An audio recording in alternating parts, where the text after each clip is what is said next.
Hey guys, want to welcome you to episode one of the Fill Your Cup podcast. My name is Pastor Phil, and I want to begin this by just saying thank you guys for watching the introductory video that I posted yesterday. I'm so thankful for what you did, and sharing it on mainly on Facebook. That's where I posted it, but on YouTube as well. I see that at this time of my recording, there was almost 100 views on it, which is amazing.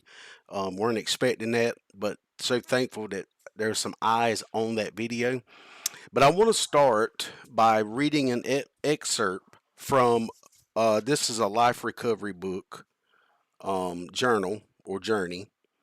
It's part of this program that we're going. The part of the recovery group thing I'll be doing, and it was one of the stories about step one, and it said many years of insanity finally brought me to where I am today. I could not seem to break the cycle. To my way of thinking, I had to do it all myself.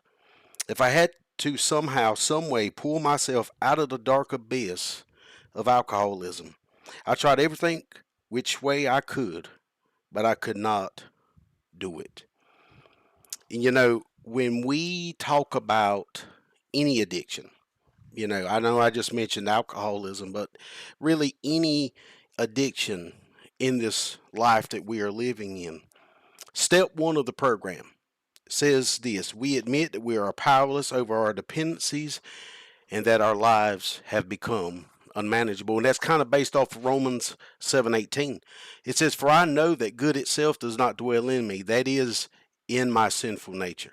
For I have the desires to do what is good, but I cannot carry it out." And this is the Apostle Paul, one of the what we would consider in the Christian world one of the top dog Christians, right? And here he is saying that I know good does not dwell in me.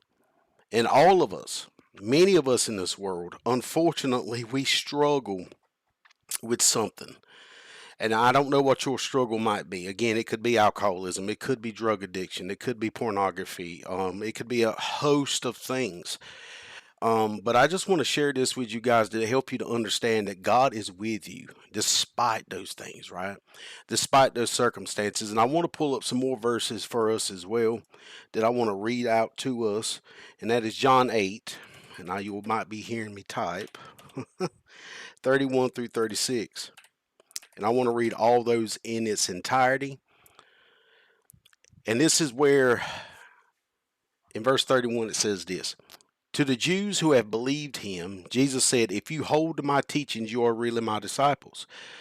Then you will know the truth, and the truth will set you free." A lot of us know this verse, right? Then they answered him, "We are Abraham's descendants and have never been slaves of anyone. How can you say that we shall be set free?" So the Pharisees is just having this hard time understanding this concept of freedom through him to God. And Jesus replied, very truly, I tell you, everyone who sins is a slave to sin. Now, a slave has no permanent place in the family, but a son belongs to it forever. So if the son sets you free, you will be free indeed. So, unfortunately, we all are a slave to something. Now, we can be a son or a daughter of God and be in the family of God and be in unison with Him. And through that, we can deal with these struggles, deal with these strifes, deal with these infirmities, deal with these sins, these addictions that are in our life. Or we could become slaves to those things. And far too often, I know in my life personally, when I was struggling with my addiction, I fell prey to my weakness in moments of where I was struggling in my life when I had things happening to me left and right. My mother was diagnosed with cancer, and then just a few months later, she went on to meet the Lord, and that was difficult for me. Now, yes, I got to spend some time with her. Yes, I got to see her the night before she passed on, but that was still hard. That was still difficult for me. And I was dabbling and picking with my addiction. So, to give you a little bit of background of my addiction, I kind of started drinking pretty much around the age of 19, 20 years old, right after high school.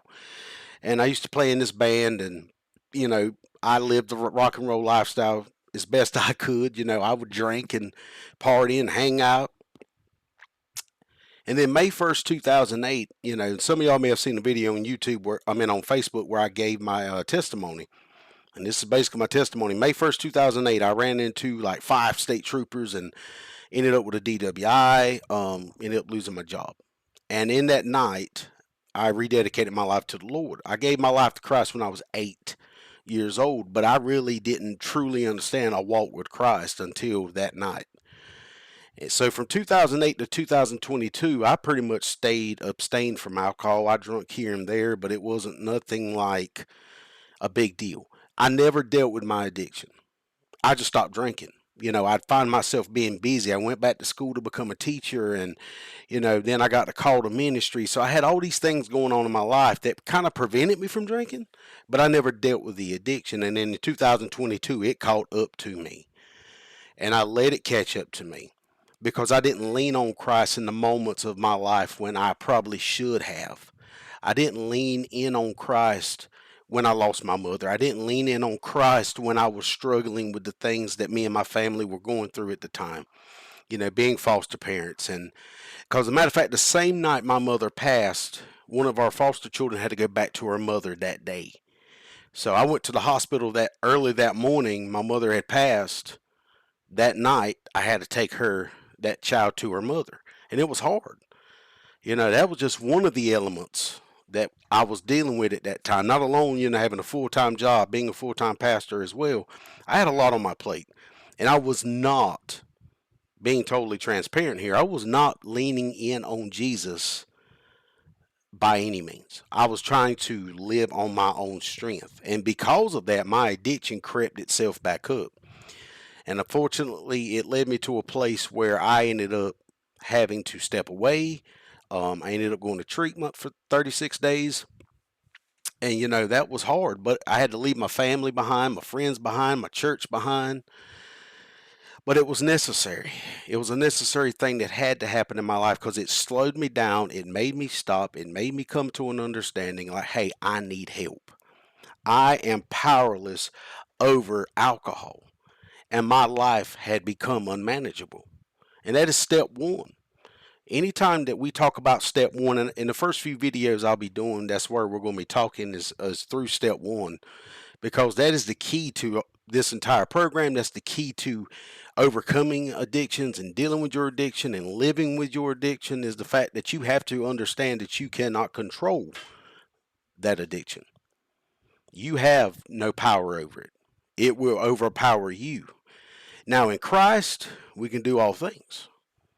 We can overcome our addictions through Christ. He will give us the strength that we need. We cannot ever do it alone. There's never going to be a time in your life where you think your addiction is because of something that you did. It's by the grace of God that I'm still alive. There's been many times in my life I should have been dead or in prison because of the actions that I committed under the influence. And I'm not going to tell them online because it might get me in trouble. Now I'm sure to. But it's the fact that God had his hands on me every single time. And I didn't realize that during my days of partying and drinking, and then 2022, that addiction creeping back. It went from being a binge drinker to almost a daily drinker, and it was not conducive to a holy life in Christ, right? I mean, anytime that we're living in sin, we're not living a life in Christ. So yes, I was a believer and I was a pastor and I was someone in the community who, works in the education system and all these things, but I was still a human being. I still had, shortcomings. I had failed. And of course I beat myself up. So many of us. And that's another thing that we struggle with in our with addiction, and trying to understand step one is when we say that we are powerless, I don't want you to ever consider that to be a weakness. Powerlessness and weakness is not the same thing. because it takes a lot of strength. It takes a lot of courage. It takes a lot of power, not just within you, but having trust in the Almighty to be able to say, I have an addiction. It takes a lot. There is no way you could sit there and do that on your own strength. You may say it, but you may not believe it.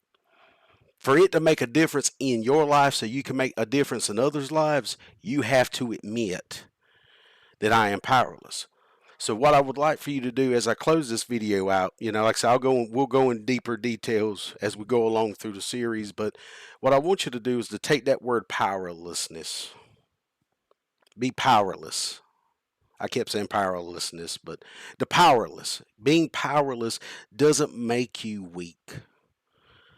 I want you to pray about that. For those of you that watch this video, and if you're struggling with addictions or you're struggling with something that's creeping up into your life that is keeping you away from God, I want you to focus on the word powerless and say, God, I'm powerless to this thing. I'm tired of it. I'm tired of it ruling over me. I want you to rule over me. I don't want this disease or this sin in my life to rule me no more.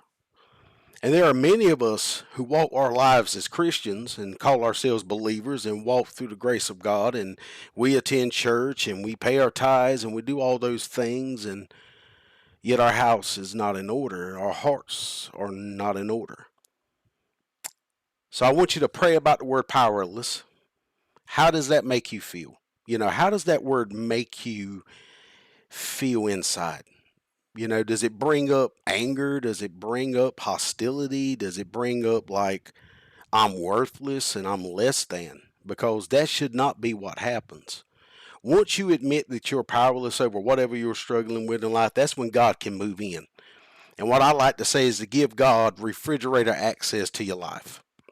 So, what I mean by that is if you had somebody randomly walk into your house and went straight to your refrigerator, most people aren't going to be happy with that, right? Most people are not going to like the fact that someone has just went into their refrigerator without even asking. That's the kind of access that Jesus needs to have in our life. Complete, total access to every aspect of our heart and our mind, our soul, our spirit. So I just want you to meditate on that word powerless. How does it make you feel? You and God work that out. I want you to pray over it. I am available if you need to talk or anything like that. I will put in my description my email address if you would like, and I will be more than happy to get with you through that email. I'm just thankful for God to give me a platform to be able to speak a story to share, and a God that loves me so much, and He loves you so much. So, again, I thank you guys so much for joining me. God bless you. See you next time on Fill Your Cup Podcast.